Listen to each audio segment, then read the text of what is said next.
morning, everyone, and welcome to TCCA 2020. This year, as we know, is a little bit different than we're normally used to, but we're all over the world watching amazing presentations here. I would like to introduce you, Kim Strobel. And so if you have any comments or questions, post them in the chat box. We'll get to them.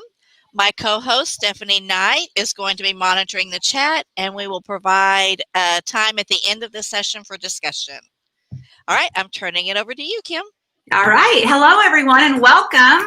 We have 45 minutes together, I believe. And so buckle down and keep up, because I'm one of those people that move fast and talk fast. But go ahead and tell me where you're coming in from in the chat box. I'd love to know where you're streaming from. I know we have people from all across the United States as well as across the world. So I don't know what time zone is for some of you, but I am super excited to bring to you today the science of happiness. And so let's go ahead and get that chat box fired up. Just say hello, I'm here. To be honest, I'm kind of talking to a blank screen right now. And I'm sure there's several of you in here, but it doesn't show me. And so it gives me a little more energy whenever I can see that we actually have people here who are watching.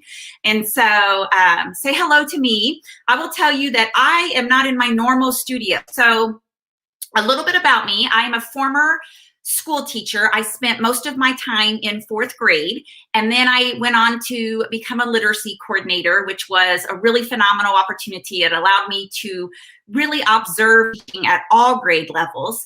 And then after that, I became a curriculum director. And I had this fantastic superintendent, and she said, Kim, I'm going to let you do this job however you want to do it. And I said, well, I need to be in classrooms, because, you know, when we leave the classroom, we leave the four walls of a classroom. The bottom line is you just lose touch with what it's like for the teacher on a day in, day out basis. And so I really have a heart for trying to stay embedded as much as one can to the knowings and goings of what it feels like to be in the classroom. Of course, now we're not even in a classroom, most of us, right? We're in a virtual classroom. But anyways, I ended up back in 2016. I quit my curriculum director's job because I felt like I had this even bigger calling, and I decided to launch Strobel Education, which is my education consulting business. And now what I do is I travel the country and I give keynotes all over the country, actually even internationally now.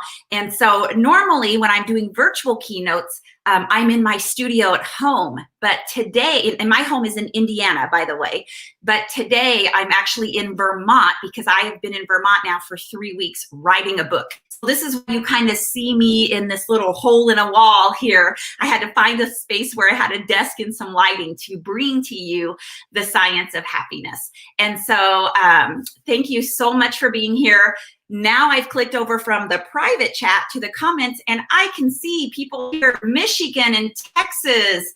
Welcome, Devin. Welcome, Mary Lee. Good morning, Samantha. Very good. Hello, everyone. Okay, so let's talk about the science of happiness. I'm going to share my screen, and we're going to pop right up here. All right, let's do this.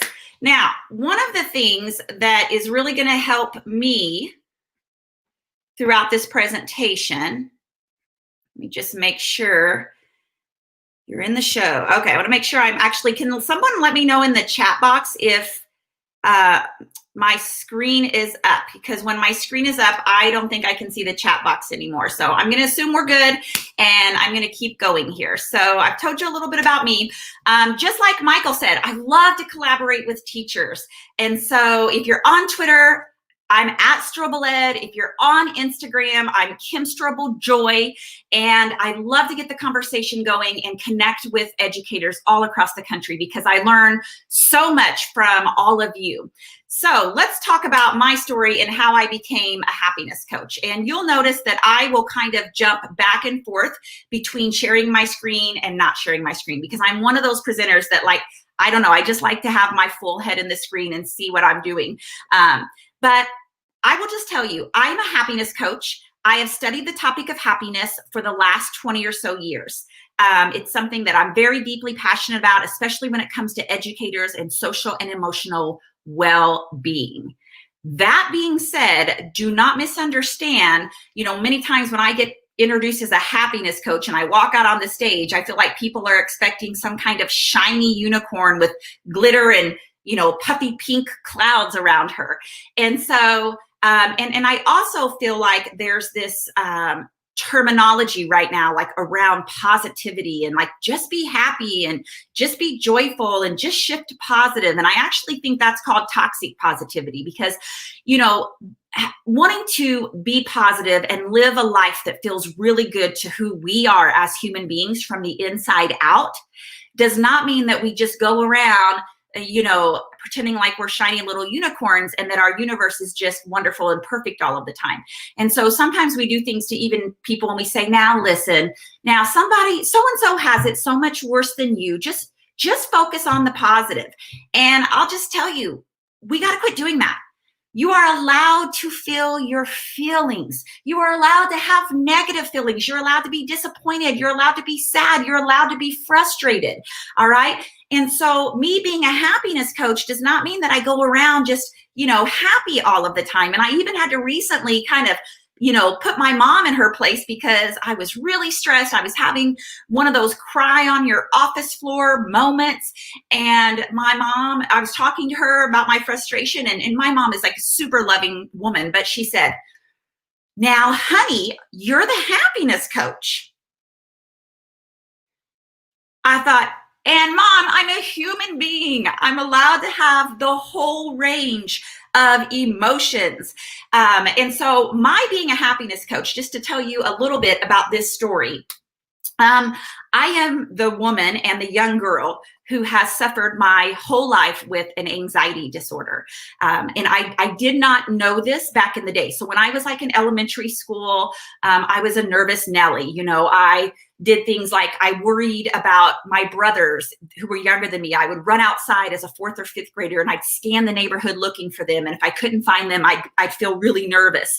I think they've been taken or they've been kidnapped. And then, in 5th grade, my parents wanted to take us to Disney World and most kids would have been joyful, but I was like full of fear. I was convinced that, my brothers were going to get lost. And so I told my parents the only way that I would, go to Disney World is if I could have one of those, listen to how crazy this is, one of those leash systems that was attached to my wrist and then to my brother's wrist. Like my parents aren't two capable, responsible human beings. Bottom line is I'm functioning pretty normally, but I've obviously got issues around anxiety. And so this just kind of continued to build in my life. And then my sophomore year of high school, I started having just terrible, terror-filled, frightening episodes. And I could talk about this topic forever, you guys, but the bottom line is I spent 10 years of my life in extreme darkness. I am the young woman who struggled to go to Walmart, to drive in her car for 5 minutes because of being fearful that I would have a panic attack. And for people who don't understand anxiety disorders and who don't understand panic attacks, the best way I can describe this feeling to you is if I were to put you on a train track and a train is coming at you at 300 miles per hour. And I tell you that train is going to stop 1 inch before it hits your nose. But you're perfectly safe. I promise you it's going to stop. You're not in any danger. You know how you would feel? Your whole body would start to shake. You would feel like maybe you're going to pass out. You would have extreme fear, right? You would have feelings of confusion and disorientation and all of these things. Well, someone like me feels that way. And there's no train. There's no train. No one has a knife to my neck. No one is almost killing someone that is dear to me, which means that since my brain doesn't have anything to attach this crazy terror-filled episode to, that I start to think that I'm crazy. And so I went misdiagnosed from age 16 to age like 24, and I became agoraphobic. And I always say, look, I'm the girl who struggled to walk to her mailbox, who struggled to get in her car and drive 5 minutes to Walmart. And now I'm the woman who steps on a stage across the country with 1,000 people. And I say that though with grace, because I'm still a woman who struggles. Yes, I have tools and strategies and things that are a part of my everyday being, but I never want people to think that, oh, she's a happiness coach. Her life must just be full of butterflies and sunshine. I'm a happiness coach because 20 years ago, my life was or 25 years ago, my life was such a struggle and it was so much suffering that I threw myself into the self-help field. And I started to think, how can I create a life from the inside out that feels really good to me? And so that's how I became a happiness coach. And now we do happiness coaching in schools, we do happiness coaching in the corporate world, and just everywhere, because what we know, folks, is that we all need help. And not every one of you who's watching this right now has an anxiety disorder, but here's what I know. Every single one of us has tough crap in our lives that we have to deal with. We have really shitty things, to be honest, that happen to us. And we are allowed to feel that, even with COVID and everything that we're enduring, and somehow our jobs have become even harder. We're allowed to feel the way we do. That being said, I also want to know that you have the ability to get yourself out of the gutter quicker. There are a set of skills that you can develop, because I will tell you, while my life is not perfect, and I still have struggles sometimes in my life, I have learned that I can be the fierce woman who is full of ambition and drive for helping people live better, stronger, more joy-filled lives. But I also know and embrace the part of me that sometimes things get tough. And so we all get that decision, right? We all have that moment where we say, am I going to be the victim of this story? Or am I going to rise up and be the warrior of this story? And this is what I know about educators. I don't want you to be afraid to feel your feelings of heaviness around all that is happening right now.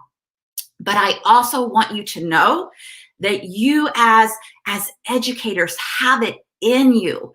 I mean, if there's any profession that knows how to do hard things, it's us, folks. It's us. And so I want you to step into that warrior mode and to really rise up and to give yourself some grace. We don't always extend grace to ourselves. We put our nose to the grindstone and we just go all in with everything that we do. Educators are like that, but we don't always extend compassion and kindness and validation for what we're doing right now. All that we're doing right now that's good. And so I really want you to do that. Now, I need a break and I need a water break. So I want you to pop in the chat box and just tell me, what is one thing that you needed to hear this morning? Esmeralda, thank you for your story. It's what I needed to hear. I am not alone. You are not alone, my friend. The thing is I hid this for years. I was so ashamed of my inability to function normally, or what I considered normal compared to others. And I will tell you, Esmeralda, that the more I just love all parts of Kim Strobel, right? The good, the bad, the ugly, the struggling parts, the better I become. And so, thank you for sharing your validating. Oh, good, Lisa. Good. Thank you so much. I love seeing. Yeah, yes, Amelia, it's okay to not be okay. I have that phrase written down. I actually think that would be a phenomenal title for a book. Yeah, give yourself some grace, Jessica. Absolutely. We just don't always do that. Okay, so now, what I want to do is I want to jump into the happiness research, okay? Because this is a topic, and I want to make sure that you walk away with one thing that you can do to make your life feel a little bit more breathable, okay? All right, so here's the research around happiness, because I know Irma you were talking about your brother who just passed away, and your happiness has been stolen for the moment. So here's what we know. From the research, we all have what's called a baseline happiness level. Okay, and so maybe my baseline happiness level is here. And maybe someone else's baseline happiness is here. And so we all have like a default.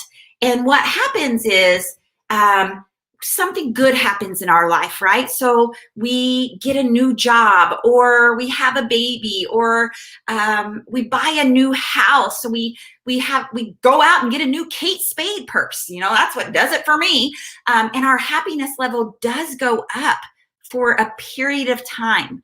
But what we know is that normally our happiness levels will always go back to baseline. They'll always go back to default. And so you get a new house and you feel really good and you feel really excited. And then after a couple months, you're back to where you were before you bought the new house. Same thing with a new job, or, you know, going shopping, whatever it might be. But here's what's also really interesting from the research. We also know that you can endure really tough things in your life, hardships, challenges, death of loved ones, illness, trauma, atrocities. And the research is very strong that after a period of time, most of us go back to our default. And I'm not going to lie. Sometimes I think about that. I see the brain research and I think, I don't know. I mean, there are some things I feel like that could happen to me that I don't know that I'd ever recover my happiness. But then I think, wow, I know people who have really endured awful things in their life. And most of them somehow go on to live really joy-filled, meaningful lives. And so the research is strong in that we have this adaptability. We can go back to default with most things eventually. Now, I'm going to break the rest of that research down. But I just did what Kim Strobel normally does. And I didn't even tell you all how to connect with me. So I want to go back. I'm going to share my screen. I'm going to show you this slide where you can connect with me, because I said at the beginning, wait a minute, I did tell you guys that. My bad, I did. I thought I was getting ahead of myself. Oh, just call me Squirrel from the movie Up. I'm like here, and I'm here, and I'm here. Okay, so let's talk again about that baseline happiness level, because you might be saying, hey, where does that baseline even come from? Here's what we know. I want you to think of happiness as a pie chart. What we know is that 50% of your long-term happiness is genetic. It comes from your mom or your dad or a mixture of both. And sometimes when I tell people this, they hang their head and they think, I'm so screwed. Right? Because some of you might be like, oh gosh, my dad, he's like really negative, or my mom, she's a super negative Nelly. But the bottom line is there is a genetic piece to this. I mean, some of us are born into this world and we're like, I don't know, we can just see everything through like the positive lens of things. And then others of us, we're born into this world and it's like, for some reason, everything that is just bad or wrong, pops out at us, you know? And I always say, like, my mom is a super loving human being, but she has one of those brains where like anything that's wrong pops out. She'll come in my house and she'll be like, now, sweetheart, did you realize there's this really bad scratch in your floor? And I'll be like, yeah, Mary Jo, we have 3 dogs.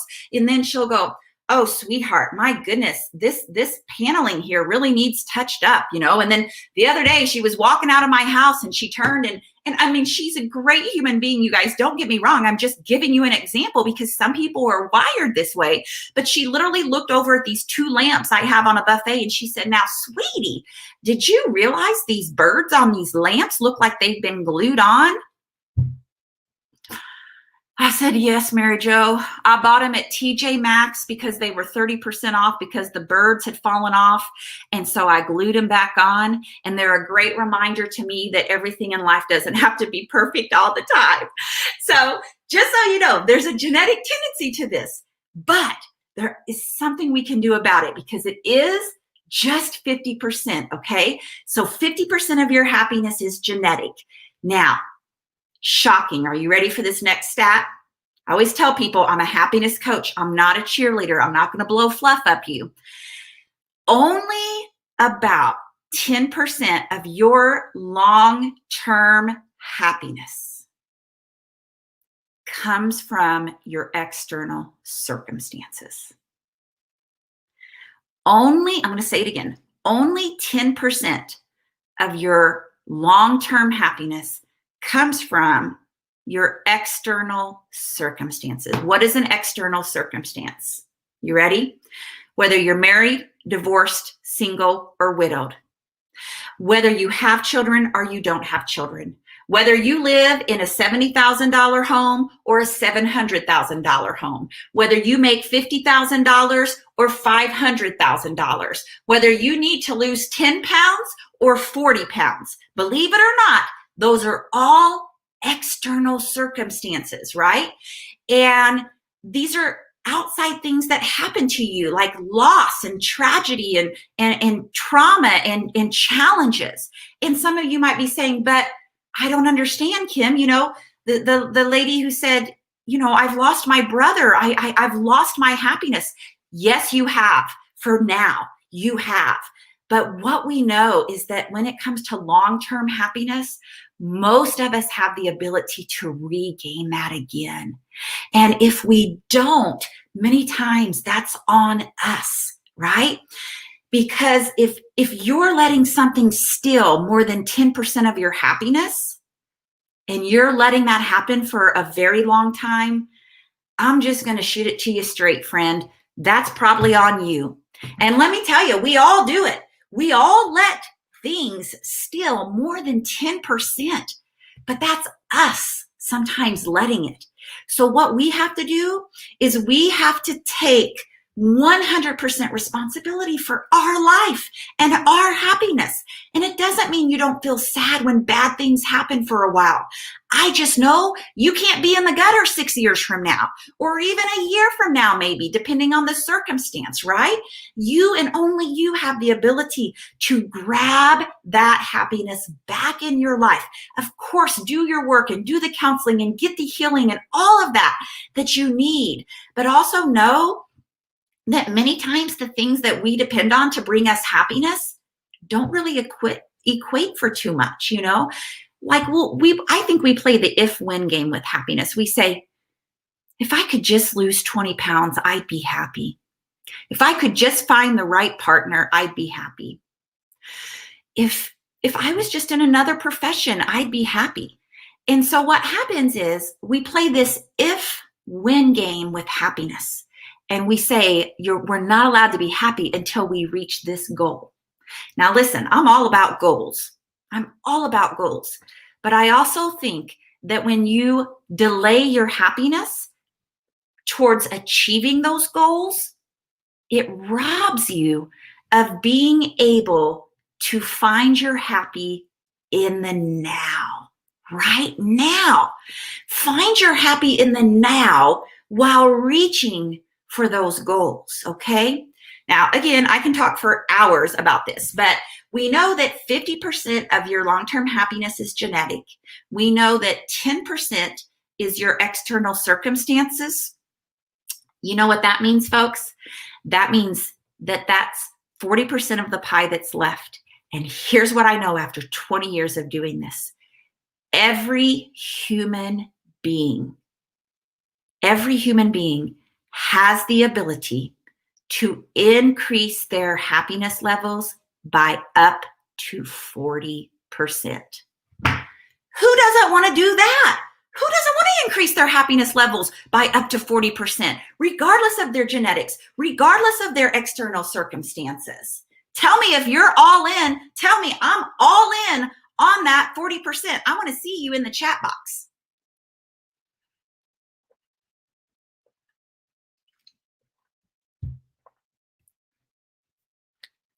Okay, now I do need to go back to that 10%.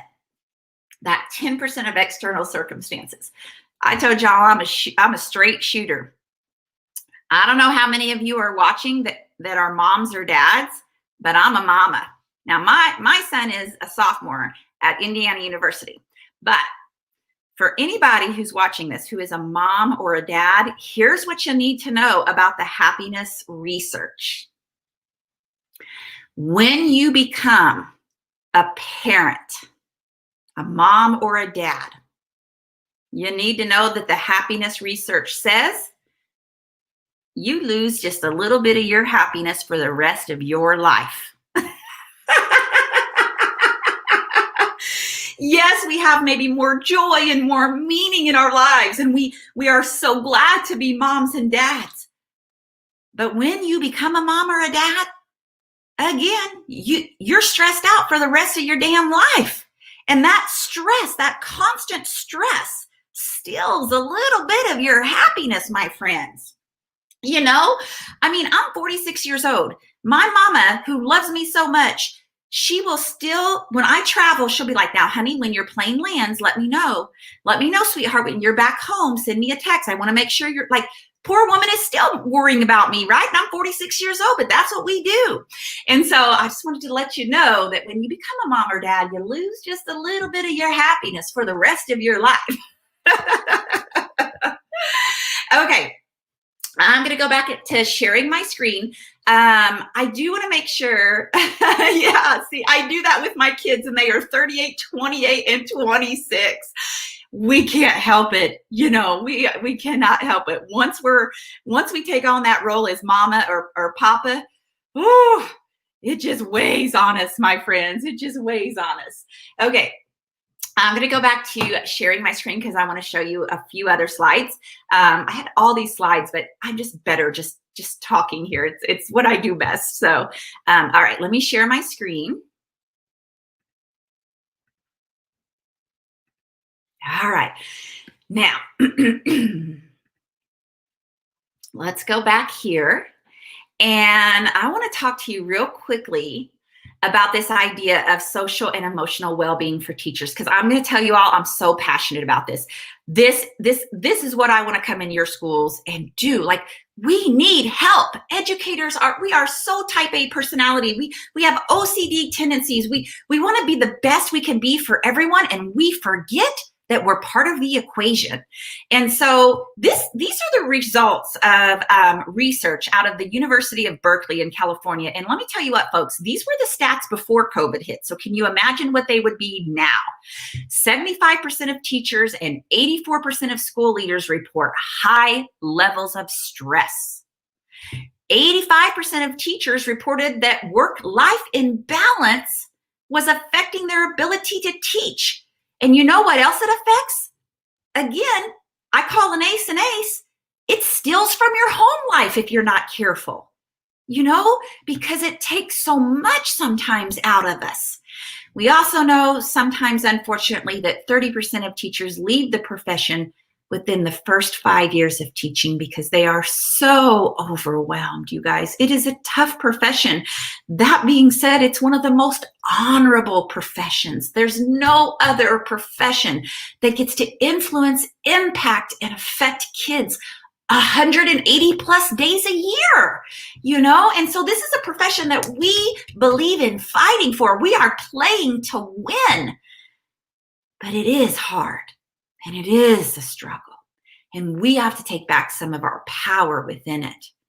So this is kind of where positive psychology comes in, right? This is the topic that I've studied. It's the scientific study of how as human beings can we flourish.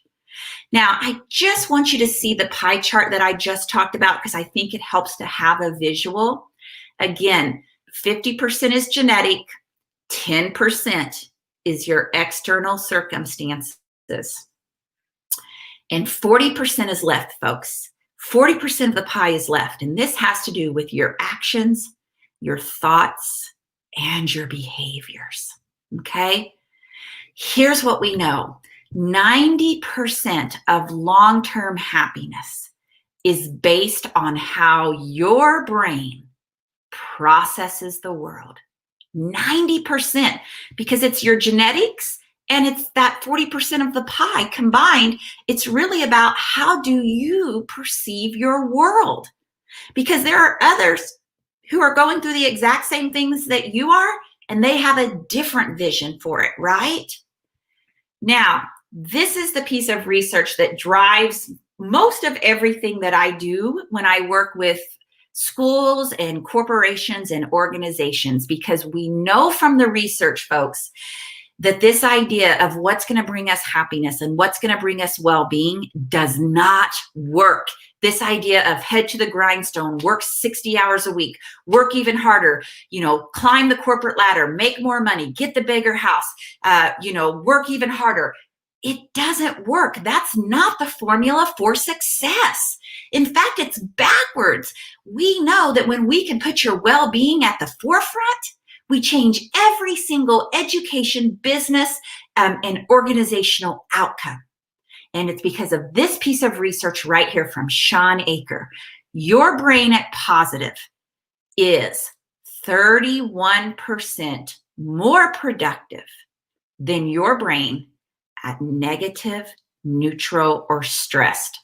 I want you to snap a picture of that. I want you to have that on your phone so you can look at that. I want you to tweet that out into the world, because here's the deal, folks.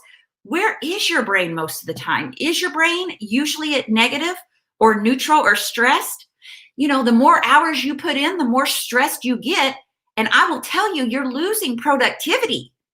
And so we really have to figure out, how do I create more of a work-life balance so that everyone in my life, me especially, benefits from what I'm doing?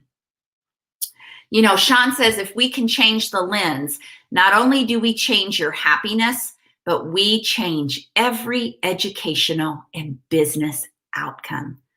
Tell me what you're thinking about that in the chat box. I want to know, is that a statistic that really has kind of struck a chord for you? It is one of the driving ones for me. Here's what else we know. We know that 25% of job success is predicted by IQ, and that 75% is predicted by optimism levels, social support systems, and the ability to see stress as a challenge. I heard Michael Bonner talk about this in his keynote, right? Social and emotional learning needs to come to the forefront. It's a belief that I hold very high. I hold it so high. I even created what's called the Happy Academy, which is like a 10-month program for teachers and students, where it teaches the teachers and the students how to create wellness in their life and well-being and mindfulness and all of the things that we know that make us feel alive and really help us flourish in our life. And so, 25% of it is IQ, folks. We've got to embed our curriculum with ways to teach it. We weren't taught this. We weren't taught how to have relationships with others. We weren't taught how to have difficult conversations with our spouses. Like, no one taught us how to do this. But these are the real life skills that we need to really be implementing in our own life and in our schools. So I'm going to stop my presentation. I'm going to pop right back over to you. And I want to read some of your comments here. David, I love that. Yes, that's why grandchildren make you happy, because you can do whatever you want, but then you don't have to deal with the stress, right? You just send them home and let mom and dad deal with the stress. I love that. Sherry says, we all need support, administrators, teachers, and students, 100%. Oh, wow. Amy says, I taught this at elementary and now in middle school. Oh, I love that, Amy. I so believe in this. I've always had it on my radar to create a happiness and wellness program for schools and for teachers, so that, I could really walk them through like a year-long process of learning really how to increase their happiness levels, but also giving them strategies for dealing with everything from growth mindset to tips for dealing with stress and anxiety, and for really tapping into your full potential. But I was so passionate that when COVID hit, I not only created that program for schools and districts, but I created an entire library of lessons for students, because I really feel like this is what we need to be doing. So I love that you've even brought that to the middle school, Amy. Fantastic, fantastic. Okay, so here we go. Somebody said, can you give us a sneak peek of your top 3 happiness strategies? All right, here's the deal. I'm going to give you one. I'm going to give you one because I really want to explain it so that you really begin to implement it in your life. There's top five ways you can increase your happiness levels, but I'm going to give you one little teeny tiny habit that's going to make a total difference in your life. Now, it's not like you all haven't heard of this, but you just have no idea how powerful it is.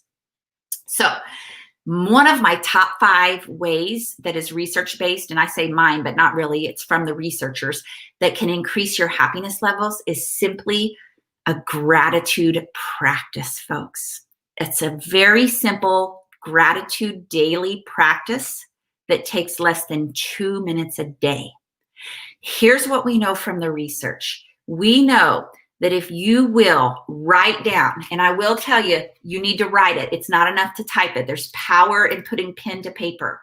If you write down 3 different things every single day for the next 21 days that you are thankful for, what we know is that actually will change the neural feedback loop in your brain. Now, let me tell you what's going on in your brain. Most human beings have 70,000 thoughts a day. 70,000 thoughts a day, folks. And here's what else we know. Most human beings, average human beings, 80% of their thoughts in a day's time are negative. Now, you might be saying, oh, not me, not me. Well, here's the deal. You don't even realize all the negative thoughts you're having because they're on default. They're running in the background of your mind at such a fast speed that sometimes you're not even aware of them. So what this means is that for most of us are having 56,000 negative thoughts a day. Some of you had 52 negative thoughts when you got up this morning before you even made it to the bathroom. Some of you got up and said, oh, I didn't sleep very well. And then you walked to the bathroom and you're like, oh, my back hurts. And then you got in the bathroom and you're like, shoot, I have a fever blister that's formed. And then you put your pants on and you're like, dang, my stomach is just getting so big, right? Like this is what we do. Now, I will tell you that human beings are wired negatively. Like it comes from archaic times. Way back in like caveman times, the amygdala, which is the part of our brain that constantly scans the environment for negative, that's what kept us safe. Back in archaic times when we had to really be scanning our environment constantly. Is there a saber-toothed tiger coming? Do we have a water resource? Is there a storm that's literally going to freeze us to death? Do we have food for the winter? Like the amygdala's sole purpose was to keep you safe. And so, for eons and eons, we've had this as part of our biology. We have the amygdala still today. And even though most of us know where we're going to put our head at night and that we're going to be warm and that we're going to have food and, there's no tiger or lion outside our door, we still have the amygdala, and the amygdala's job is to scan for negative. So this is why we're having all of these thoughts, 56,000 negative thoughts in a day for most of us. But here's how you can change it. You change it with that gratitude practice, my friends. If you write down 3 different things that you're thankful for every single day, I will tell you it will change your life. Because what happens is it has a ripple effect, right? So you write your gratitudes down and then you end up going through your day and you're like, all of a sudden you notice this good thing in your life. And all of a sudden you notice the pretty flowers on the side of the road. And all of a sudden on your drive in, you see the fall colors turning. And all of a sudden you're really appreciative that your spouse took the kids to school this morning. What happens is that it retrains the brain towards positive. Because if you think of all these roads in your brain, you have thousands and thousands and thousands of roads in your brain. And the roads that you travel the most are the ones that you have the same thoughts, right? And so yes, a lobotomy. Yes, I love that. Do we need a lobotomy? Yes, I totally want to take mine out so much of the time because my amygdala is what causes my panic attacks as well. So yeah. But anyway, what we know is we have all these roads. And so like, for example, I know a road a woman travels in her mind is she's constantly telling herself how much she hates her body. Who knows how many thoughts a day that's happening. And so what happens is the more thoughts that a woman has about that, the more deeper those grooves become, which means her brain automatically goes back to that default road in her brain much more easier, which means she's having even more of those thoughts. And so what we know is if we develop a gratitude practice, it changes the neural feedback loop in your brain. And it rewires you towards positive, and it has a massive ripple effect in your life. All right. And so it's simple, you guys. I do this with students. When I was in the classroom, we took the first 90 seconds of every day, and everybody went around and said, I'm thankful for, I'm thankful for, I'm thankful for, because then we feed off of other people's gratitude as well. And then at the end of the day, we had a gratitude journal, and they wrote down 3 different things they were thankful for every single day. So I have a free gift for you all. I actually created a 21-day gratitude prompt and tracker for you. And so what this is it's going to give you a little bit of the research so that if you want to teach this to your students, you can. But it's also going to give you like 5 prompts so that you can start to look for gratitude in your life. Maybe one of the prompts I think is like nature. Where in nature can you find gratitude? Or where within your home do you see gratitude? And so it gives you these prompts. But then what it also gives you is it gives you 21 days where you can write out your gratitudes. Now, personally, a little notebook like this works, or if you're a TJ Maxx person like me, I go and I get those pretty little $3.99 journals that have a inspirational quote on them, and that's what I do my gratitude journal in. But we're gonna put the gift in the chat box. I'm not sure if someone else did that or not. I think here, I will pop it in there just in case. I think I can pop it in there. Actually, I can't, but the person who is hosting this will pop that gratitude journal link. There it is in the comments. And you can click on that and you can grab your gratitude journal. Okay, I'm getting ready to end this. I have 4 minutes. I'm going to tell you just a couple more things. I'm going to share my screen, and then we're going to wrap this up, and I will be doing the growth mindset and genius hour session next. Okay. All right. So I want to just tell you a couple of ways that you can connect with me. So if my website is strobeleducation.com, you can definitely go there, check out things. But I also have a newsletter that I send out, just trying to really, get us all centered towards finding more joy in our life, but as well as, understanding different things that we can be doing just to make our lives better in our classrooms as well as with our students. And so if you want to, I want you to take your phone right now and snap a picture of this. You can literally text the word happy, Happy, all caps, to this number. And what that's going to do is that's going to put you in our system, and then you're going to find out about everything from the Happy Academy to, we teach trauma-informed schools, those kinds of things. But also my goal is to really just drop a little ounce of joy in your inbox every single week. I do want to tell you a couple of other places. I have a podcast, not to exclude the men here, but my podcast is probably more for women, and it's called She Finds Joy. And then I have a free Facebook group that has 3,400 women in it. And it's where I'm teaching and reaching for joy every single day. And so it's just kind of a place to go where women specifically can come together and really lift each other up. So if you go to the chat or Facebook and you just go to She Finds Joy, it will pop up there, and my assistant Jessa will happily let you in. So I'm going to pop back over here and just tell you all, gosh, I even give myself 2 minutes to spare. I want to wrap this up by going back to what I said at the beginning, okay? Look, it's really easy to get the good old ball and chain out and whip ourselves over the back for how we were not enough today. But we have to stop this. We have to extend compassion to ourselves and self-love for what we are doing right now on behalf of kids. And we never take the time. We focus on everything we're not doing well. We don't take the time to really, really focus on what we are doing, okay? And so if there's one thing you leave this session with, I want you to grab a sticky note, and I want you to write the word grace on it. And I want you to post it on your laptop or on your bathroom mirror. you need to extend some grace to yourself, my friends, because you're deserving of that. So thank you so much for being here. And if you're coming to my next session, I will see you there.